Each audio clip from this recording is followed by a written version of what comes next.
One Piece fêtera bientôt ses 25 ans d'existence. Après tout ce temps, le manga continue encore et toujours de déchaîner les passions. Il s'agit certainement de l'une des œuvres qui a fait naître le plus de théories autour de son histoire et ses très nombreux mystères. La communauté One Piece est particulièrement active, et à l'instar des pirates qui recherchent le trésor ultime, les fans sont en quête de la théorie capable de prédire la suite des événements.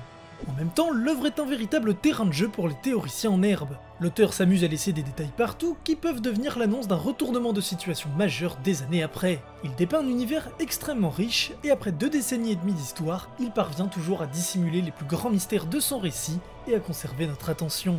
Beaucoup de théories ne se réalisent jamais, certaines ont en partie raison, et d'autres n'ont pas encore de réponse, mais semblent particulièrement bien cerner l'histoire, au point de presque nous spoiler, comme c'est le cas avec la théorie annonçant la destruction de Red Line. L'une de ces théories a particulièrement fait parler d'elle pour sa justesse, la fameuse théorie du parallélisme. De nombreux fans en ont parlé, et spoiler, elle est vraie. Enfin disons plutôt que la théorie du parallélisme n'en est plus vraiment une, car au vu de l'avancée de One Piece, il est évident que l'auteur a dressé un parallèle entre les 2 grandes parties de son histoire. Cela signifie bel et bien que l'on peut deviner la fin de One Piece, dans ses grandes lignes bien entendu. Je ne vais pas revenir sur l'ensemble des parallélismes du manga, car la liste est longue, très longue, et ça ne serait pas vraiment utile. En gros, la première partie de One Piece, du tome 1 à 60, se répète d'une certaine manière à partir du tome 61. Luffy décide de partir en mer, confronte un groupe d'hommes poissons avant de pouvoir gagner un océan rempli de dangers, tombe ensuite sur un complot auquel il met un terme en battant un grand corsaire qui se faisait passer pour un bienfaiteur, puis reprend son voyage où il enquête sur une île légendaire qu'il finit par trouver, et où il rencontre un peuple bien particulier, lié d'une manière ou d'une autre au poneglyphe. Un membre de son équipage disparaît soudainement, et pour le retrouver, il est confronté à son plus terrible adversaire jusque-là. Enfin, il atterrit sur une île isolée où un gigantesque ennemi cornu l'oblige à se battre en équipe pour espérer avoir une chance. Certains passages se ressemblent plus que d'autres, mais on sent effectivement un écho durant cette seconde partie. D'ailleurs, on peut observer le même genre d'écho entre la saga East Blue et Grand Line, mais aussi entre l'histoire de Roger et Luffy, qui a été construit par l'auteur de la même manière. Dans le cas du parallélisme entre Roger et Luffy, c'est un moyen de montrer en quoi Luffy va finir par dépasser Roger qui n'a malheureusement pas pu terminer la prédiction de Joy Boy. Bref, la fin de One Piece n'est pas aussi imprévisible qu'on pourrait le croire. Mais alors, est-ce que ça signifie qu'on a attendu tout ce temps pour rien ?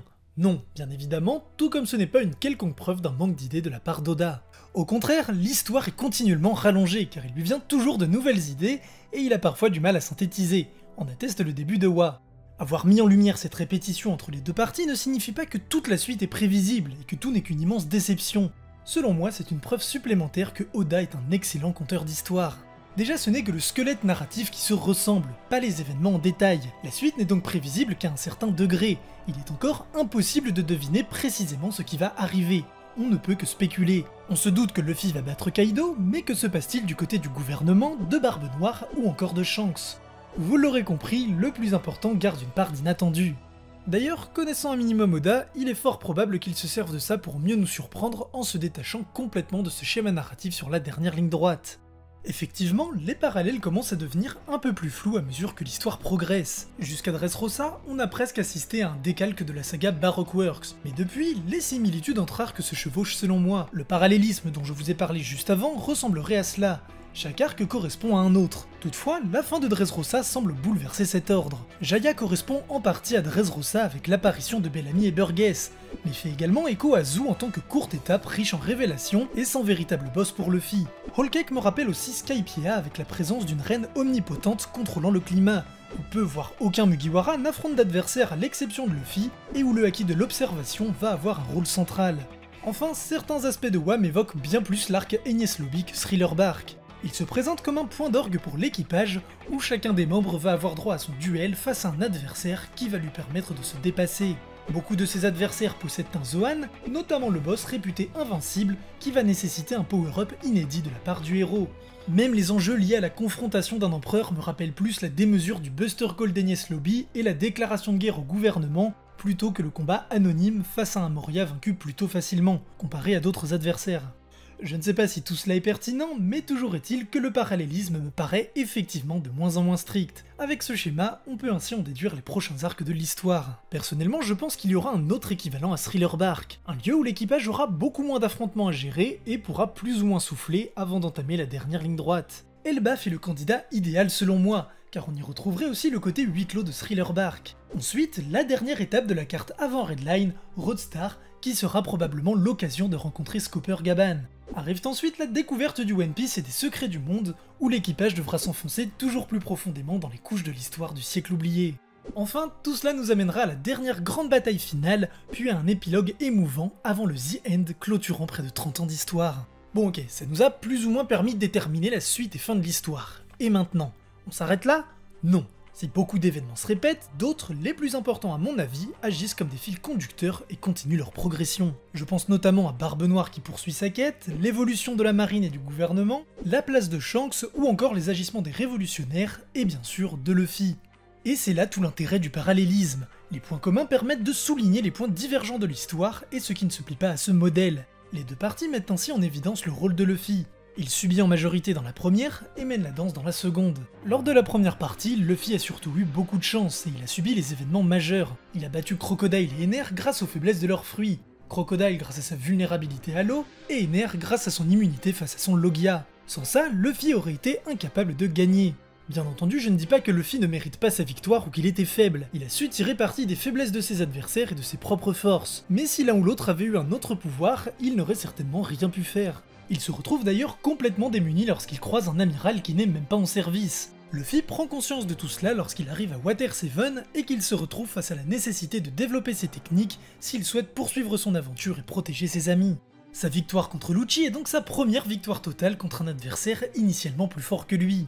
Mais ses progrès restent insuffisants puisque ses limites refont très vite surface à partir de l'archipel Shabondi. Il se retrouve incapable de protéger ses compagnons face à un deuxième amiral, puis son frère à Marineford en tentant d'échapper au dernier des trois. En définitif, il a généralement gagné ses gros combats grâce à une bonne partie de chance ou de hasard, et lorsqu'il a progressé, il s'est tout de même révélé trop faible face aux grandes pointures de ce monde. Il était complètement perdu à Marineford et il a été utile uniquement parce que Barbe Blanche a su tirer parti de sa détermination. Durant cette saga, il a particulièrement montré son aptitude à rassembler autour de lui. Mais à ce moment-là, il n'était pas encore apte à en prendre les responsabilités et à s'affirmer en tant que véritable leader. Jinbei, Ivankov ou encore Crocodile ont passé leur temps à le protéger. Luffy a fini totalement dépassé en se précipitant dans les hautes sphères de la piraterie et a compris qu'il devait s'entraîner, ce qui nous amène à l'ellipse. Alors encore une fois, c'est une analyse au global. Luffy a été tout à fait capable de montrer son leadership lors de l'affrontement à Enies Lobby, et ça n'enlève rien à tous ses exploits durant Impel Down ou Marineford. Une fois son entraînement terminé, Luffy gagne au moyen de ses propres forces contre Doflamingo puis contre Katakuri. Il met à profit les enseignements de Rayleigh pour poursuivre son apprentissage en plein durant son combat. Et contre Kaido, Luffy se sert à nouveau de son entraînement, mais aussi de ce qu'il a appris aux côtés de Yogoro, ce qui le conduira probablement à improviser une technique ou à nous en révéler une nouvelle face à la créature la plus forte du monde. Outre ces combats, le rôle de Luffy a surtout complètement changé. Comme je le disais, il a surtout subi durant la première moitié, car son manque d'expérience l'a rendu impuissant. Il n'a pratiquement rien pu faire pour sauver son frère, non seulement à cause de son manque de force, mais aussi parce qu'il était seul. Certes, il a constitué une équipe à Impel Down, mais je veux surtout dire qu'il était seul dans le sens où il n'avait pas suffisamment d'impact pour faire quoi que ce soit. Il a beau être une supernova, il n'arrivait même pas à reconstituer son équipage, même avec eux, quel allié lui aurait permis d'aller délivrer Ace? Luffy n'était encore qu'un genou sans influence, mais plus maintenant. Il commence à pouvoir placer des îles sous son contrôle, et son drapeau a un véritable poids, d'autant plus qu'il est désormais considéré comme un pseudo-empereur avec une prime de 1,5 milliard de berries. Il a également une flotte d'alliés et a été suffisamment influent pour mener un raid contre Big Mom, bien qu'à ce moment-là, il n'aurait pas été capable de la vaincre. Lors de la prochaine grande guerre, c'est Luffy qui mènera le camp des pirates ou ceux des défenseurs de la liberté. Il sera l'acteur majeur grâce à son influence et sa force, mais aussi grâce à celle de ses Nakama et de ses alliés. Cette prochaine grande guerre sera l'occasion de constater les progrès que le héros a effectués par rapport à Marineford. Ce sera le moyen de voir que Luffy a désormais la carrure pour endosser le titre de roi des pirates, et accessoirement de l'un des hommes les plus forts qui ait existé. Ce que je trouve le plus incroyable, c'est que Oda a réussi à dresser ce parallèle sans que ça affecte notre plaisir de lire ou le suspense de l'intrigue. Avec le recul, on constate effectivement ce phénomène, mais malgré ça, on reste généralement surpris de la tournure que prennent les événements. On ne s'attendait pas forcément à voir Sabo débarquer à Dressrosa, et on ne sait pas comment Wa va se conclure précisément. Alors oui, les parallèles entre Alabasta et Dressrosa sont particulièrement importants. Un corsaire manipulateur, une organisation criminelle, une demoiselle en détresse, un roi écarté du trône, la marine impuissante, bref, on a pratiquement tous les ingrédients. Et c'est pour moi l'exemple parfait de ce que permet de faire le parallélisme, puisqu'on constate une montée en puissance évidente entre les deux arcs, soulignée grâce aux nombreuses ressemblances. Le corsaire n'est plus un simple criminel, mais un ancien Tenryubito lié au secret du gouvernement. Ce dernier a également éveillé son fruit du démon et possède un acquis très puissant. La marine, quant à elle, n'est plus dirigée par un colonel, mais par l'un des 3 amiraux. Et cette fois, 2 empereurs sont mêlés à l'histoire. Les ressemblances sont particulièrement fortes jusqu'à Dressrosa, justement parce que les héros ont déjà accompli tout cela d'une certaine manière. Ils ont déjà franchi Redline une première fois, déjà vaincu un groupe extrémiste d'hommes poissons, c'est d'ailleurs très simple la seconde fois, et déjà déjoué le complot d'un corsaire. Ils ont déjà fait tout ça mais à une autre échelle, ce qui permet de facilement constater l'évolution des héros et la montée en puissance des enjeux. Même si la bande de Hody était facile à vaincre, l'arc a tout de même impliqué un empereur et la défense d'un territoire, des éléments propres au Nouveau Monde. Je pense que c'est également pour cette raison que le parallélisme devient de plus en plus flou depuis Zou. Luffy commence la partie inédite de son aventure en découvrant les Road Poneglyphs et en voulant se confronter aux empereurs. Comme tous les lecteurs de One Piece, je suis impatient de découvrir la fin de l'œuvre pour enfin avoir les réponses qu'on attend depuis tant d'années. Mais j'ai également très envie de voir comment Oda va terminer son histoire et surtout où va nous mener ce fameux parallélisme. Mais comme depuis des années maintenant, on ne peut qu'attendre et regarder. J'attends maintenant votre avis en commentaire et faites-vous plaisir si vous avez envie de faire la liste de tous les parallélismes. Je vous attends maintenant sur mon nouveau compte Instagram où une théorie en lien avec le parallélisme vous attend. Sur ce, salut à tous.